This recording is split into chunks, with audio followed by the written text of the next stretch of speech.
Hello and welcome to our lesson on the female menstrual cycle. Now, before I begin this lesson today, I want us to quickly revise the structure of the female reproductive system. Now, this here is the structure as a whole. Now, the first part of the structure is what we call the vagina. And vagina serves three important functions. Number one, it acts as a birth canal. Number two, it is the passageway for menstruation. It is the passage for menstruation.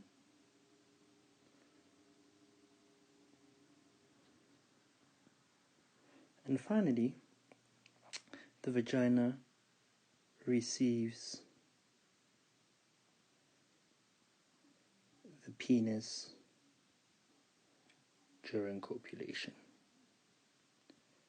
I'm just going to write sex there, but really the scientific term for it is copulation. So those are the three basic functions of the vagina. And then we move on to the structure here called the cervix. And the cervix merely separates the vagina from the uterus. Next we go on to the actual uterus. This here is the actual uterus, which is made up of three walls, and the three walls are beyond the scope of this class. But generally the walls are what we call the endometrium. This is the inner lining of the uterus, and this is what is important for us here today, the endometrium, right? The next thing that we have is what we call the oviduct. Get rid of that there. Oviduct. Having a bit of difficulties here. Oviduct, right? If you don't want to say oviduct, we simply say fallopian tubes. And fallopian tubes are basically where fertilization occurs. Good. Next we go on to the ovaries. This and this are what's called the ovaries. Ovaries are important for two main functions. Number one, they produce egg cells.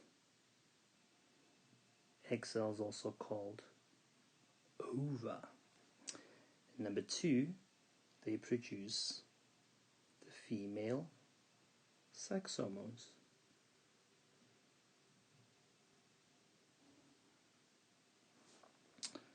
And lastly, we have the structure here, which is called the ovarian ligament. And this structure basically holds the ovaries in place. So, this was just a quick revision of what the structure looks like. Now, I want us to move on to what we want to discuss today, which is the actual monthly menstrual cycle. So, the menstrual cycle can be divided into two parts. Number one is what we call the ovarian cycle. And the second part is what we call the uterine cycle. Now, what is the difference? One basic difference. So the ovarian cycle are the changes that occur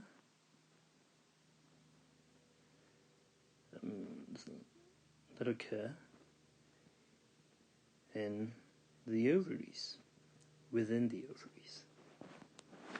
And the uterine cycle are the changes that occur within the uterus. And when we talk about the uterus here, we're referring to the lining we are referring to the lining of the uterus, which we call the endometrium. The endometrium, which is extremely important. Now, two things are involved here. Firstly, is what is an organ, a small organ in the brain called the pituitary gland. The pituitary gland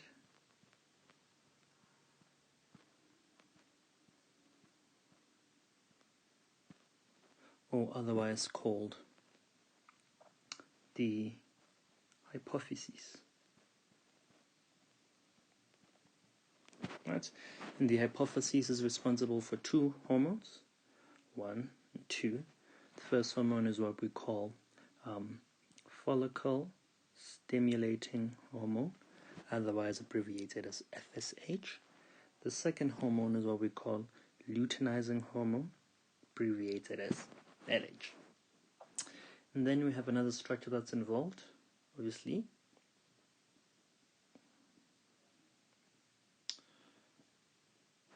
This is the structure that we're talking about, which is the ovary. And the ovary produces two important hormones. Number 1, we have estrogen. Number 2, we have progesterone.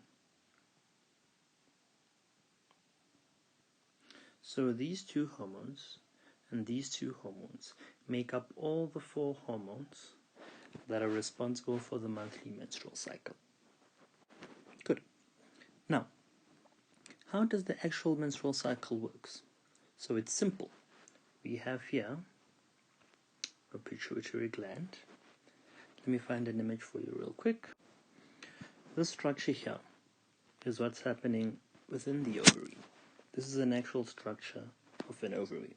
Now, this is very important to understand before we move forward. Now, inside the ovary we have these small structure here, which are normal follicles.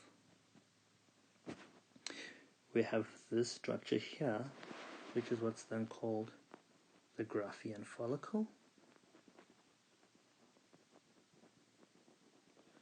These are just terms that I'll explain later. We have this process here called ovulation. Then finally, we have this structure here called the corpus luteum. Oh, sorry about that. Corpus luteum. This is very important to understand before we move forward. So we have follicles, we have the Graafian follicle, we have the process of ovulation, and then we have these structures here called the corpus luteum. Now, let's begin to how the process works. Now, let me redraw our structure here, pituitary gland, and then I want to redraw rather.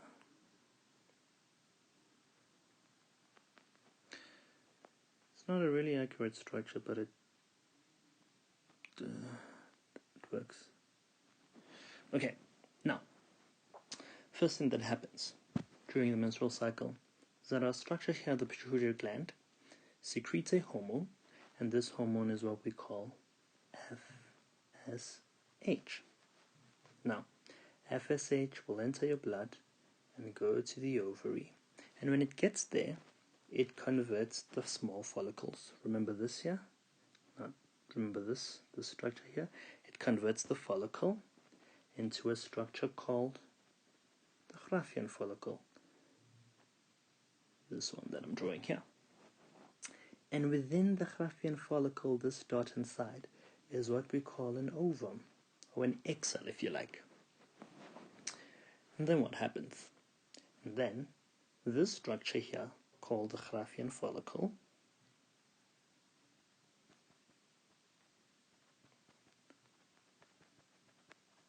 secretes a hormone called estrogen.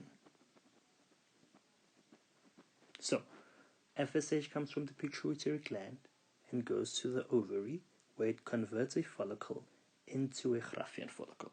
right? And then once we have the Graafian follicle will then secrete the hormone estrogen. And estrogen will move from the Graafian follicle and go to the uterus. When it gets to the uterus, it does three things. It makes the walls of the uterus thicker, it makes them more vascular, and it makes them more glandular. And then finally, the work of estrogen is done. And then what happens? Then the structure keeps growing, the Graafian keeps growing, until finally, on about 14 days after this whole process has started, it ruptures. And when it ruptures, it releases the ovum inside. And this process is what we call ovulation. So ovulation is when the Graafian follicle ruptures to release the growing ovum inside. And this usually happens about 7 days after the process has begun. Now, the moment we have ovulation, what happens? The pituitary gland once more secretes a hormone called luteinizing hormone, LH. And LH enters your blood once again and goes to the ovary. When it gets to the ovary, it converts this ruptured Graafian follicle into a structure now called the corpus luteum. The corpus luteum. The primary function of the corpus luteum is to secrete a hormone called progesterone. And progesterone merely has one function. It maintains the walls that were built up by the estrogen.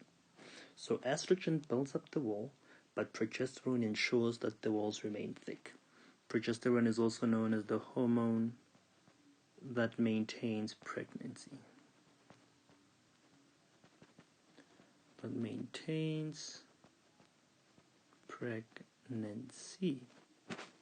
Good. Now, remember this ruptured Graafian follicle released an ovum. The ovum enters the fallopian tube, the ovum rather, and travels via the fallopian tube. Now, if while the ovum is traveling, no fertilization occurs, the corpus luteum becomes smaller and smaller and smaller and smaller, and as it becomes smaller and smaller and smaller, the levels of progesterone decrease. And when the levels of progesterone decrease, the walls of the uterus will no longer be maintained, and they will fall out and exit through the vagina, which is then what we call menstruation. So basically, menstruation is the falling away or the shedding of the endometrium lining.